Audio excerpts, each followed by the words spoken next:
Sắp để nó nhét ra. Nó sắp để nó nhét đây.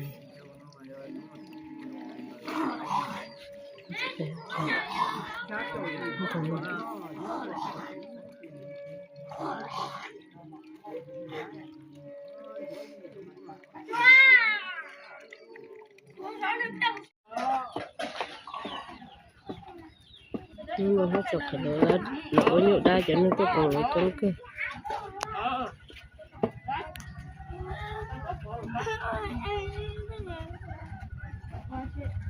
Bây giờ thấy nó mới chưa? Nó bé ha. Bé được. Người ta đưa bên đó trong cái này. Có bên đâu? À chị. Ta tính là ta sẽ nào chụp bỏ rồi. Có chúng bên đâu rồi?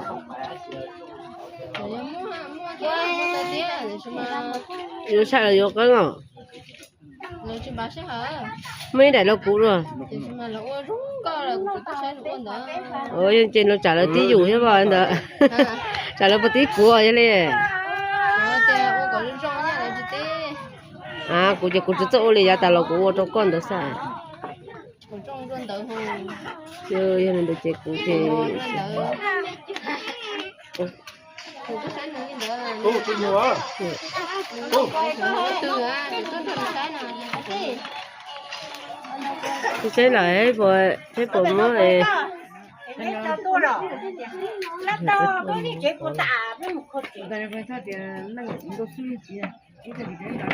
Nó nhỏ chế, thế cái nó nhỏ chế, mà thao ta học chế cho sự đấy.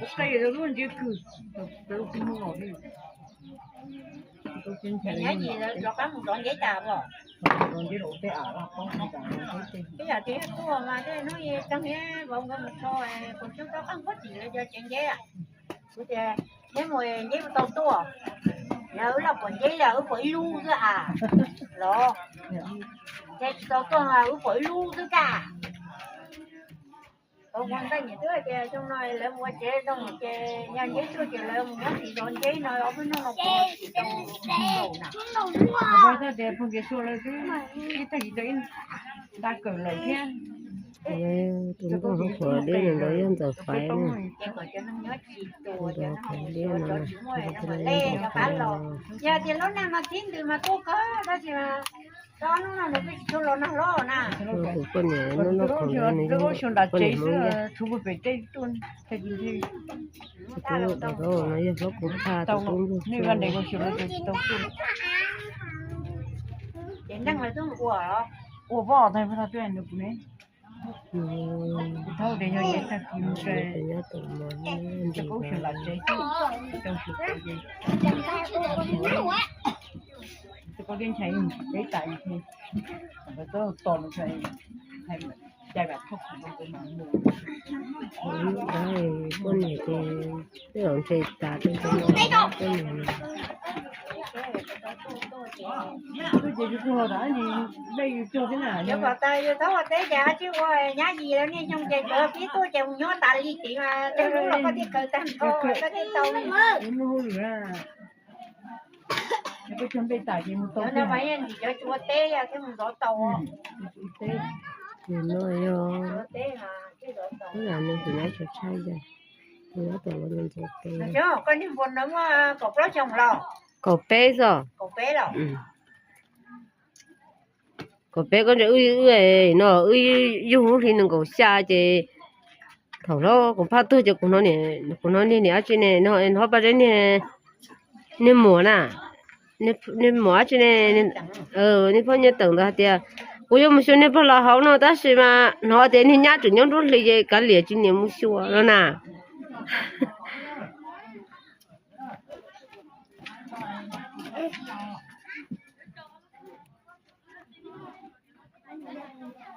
cái mà máy dùng mà máy nó lìa lọ dùng máy đó tôi buồn đó chứ thế nó có là có đó là cũng cho tiền thầu thấu tú này chị để có nhớ luôn gì nó cho thằng đây con chơi thầu tao có plug xong à cô tôi buồn nó nhớ tao có bé sao cho đến một mấy một cục đó xong nó cứ khô nó mà máy chứ lo dùng nó thấy xong nè lo dùng lo có pha có yên buồn cái nhục hơn một cái bé xong sợ chỉ một cái lo cái dù xong ở pha cái bé nào cũng được thì ở pha cái bé chỉ nhục ở pha nó cái trâu không chỉ cứ vô để nó cái bé xứ nó mà mày vô mày một cục đó xong nó mà mày trâu thì chỉ cái đó tụi nó nhá xuống lo cũng thâu cơ cho nó nhà nó cũng pha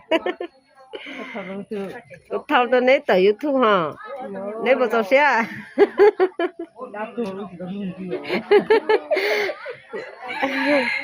cũng thâu nấy tới YouTube hả đó là nó quê giờ cũng tụi mình nó không khâu giờ cũng chỉ tao luôn thâu cũng chỉ tao không thâu nào khỏi lỡ lại đan đó nè rồi giờ cũng tao tê đấy cũng tao tê một thâu giờ thâu rồi lòng cái thâu lỡ hoa lỡ giờ thâu lỡ chỉ tao tê một thâu ấy chỉ cả liền thâu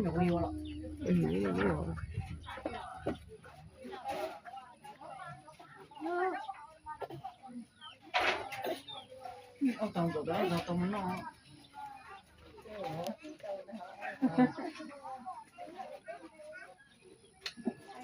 Yo, không phải này này.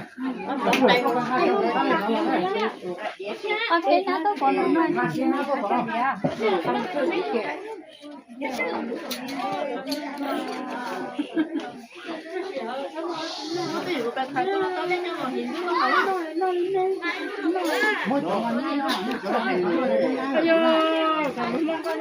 đâu nữa hầu bây giờ sẽ một số nhớ rõ hầu thôi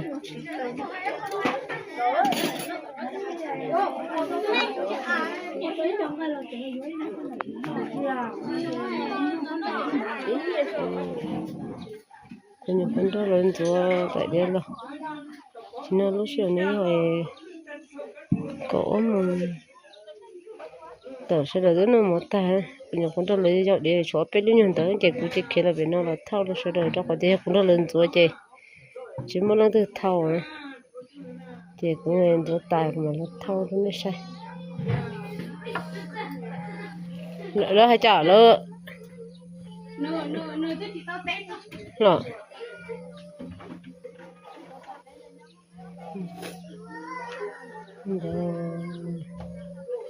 nên là chỗ nắng xa hơn hơn giặc cái đó nữa đây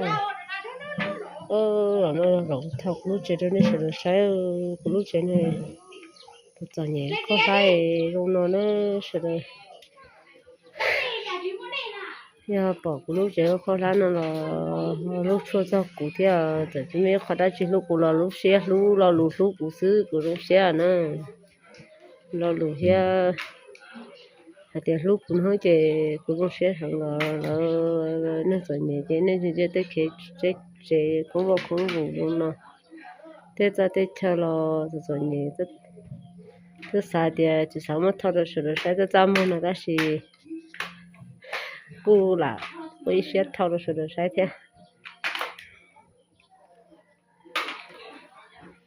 chơi không vùng nó lúc đấy chơi lúc đấy mới nhẹ lúc đấy nhẹ có bao giờ chơi để trốn đi cái chỗ này chỉ có khử này chỉ một chữ gì nhẹ là trốn lên đó chỉ là trốn lên đó chỉ một chữ gì cái chơi phổ địa để tao này chơi ở đó đi nhỏ sư ta lên nó là nè tới cứ tới thì sợ được bắt bài thế này tao tới chơi rồi nó nhỏ theo tới cứ tới nên trả là từ từ bài để trả là nè bắt bài dùng thế thế tao tới chơi rồi nó nhỏ ấy làm một cũng chơi nó thật hả cả giờ cũng chơi nó được của ha chơi rồi nó sao chỉ tao tu chơi theo cái chuyện này không ngủ nữa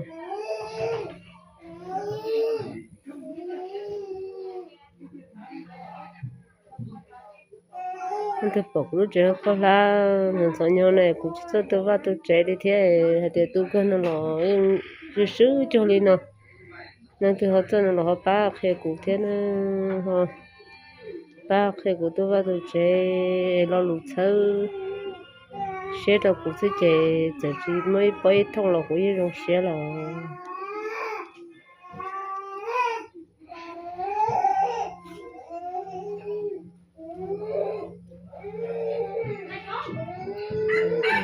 thấy thì một thôi phải xuống con đầu học như thế này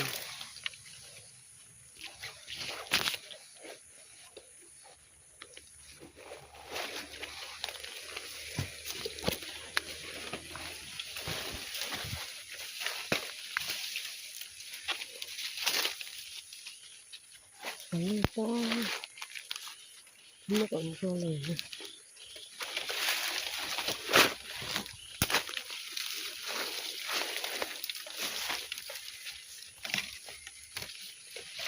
cái này thì mềm này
bây giờ còn cho ta lên nó thì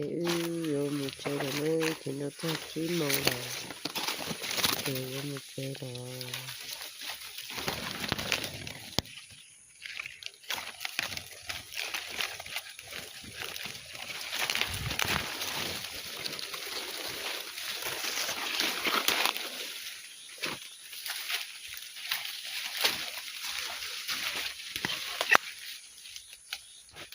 nhờ nó tổng à nó tổng có giờ nào có bố mua như cô là lỗ là số tiền nó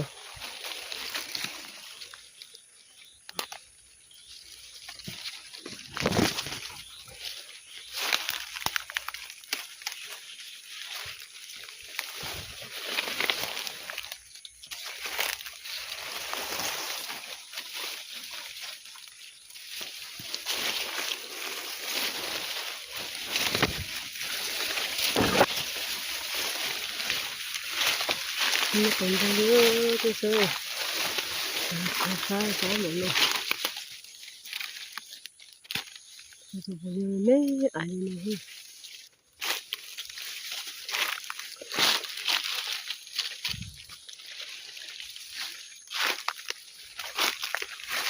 tôi muốn này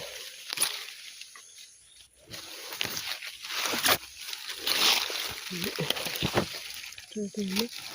này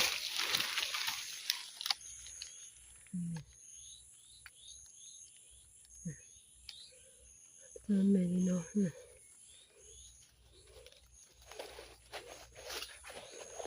như thế vậy nha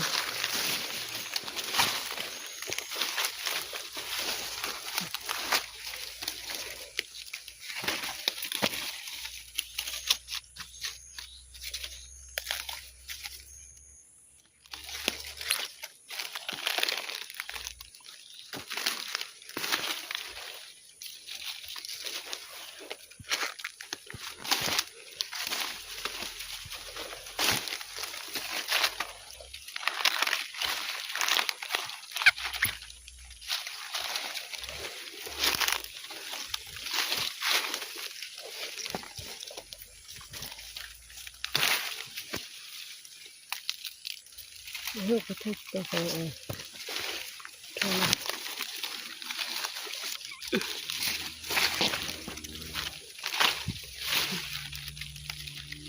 kênh Ghiền Mì Gõ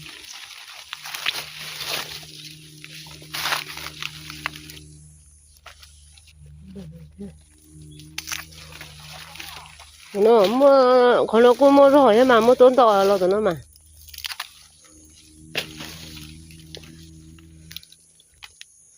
tu có tiền rồi có bốn mươi chúng mua tiền lo tụi nó tại tôi thả kề thôi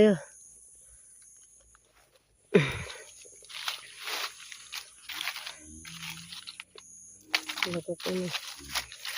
nó cứ tôi chơi chúng nó cái này là mới rồi thay kỳ tôi cái đầu tổ su nó thôi còn một cái khó gì thế là cho một số su nó nè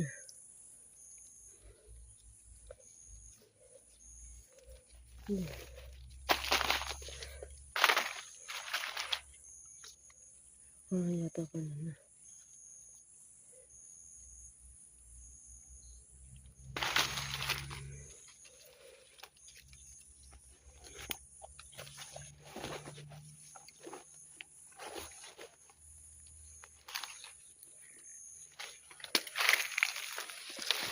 xả luôn xả luôn cơ hết mà mình ho lắm rồi chỉ làm một đại rồi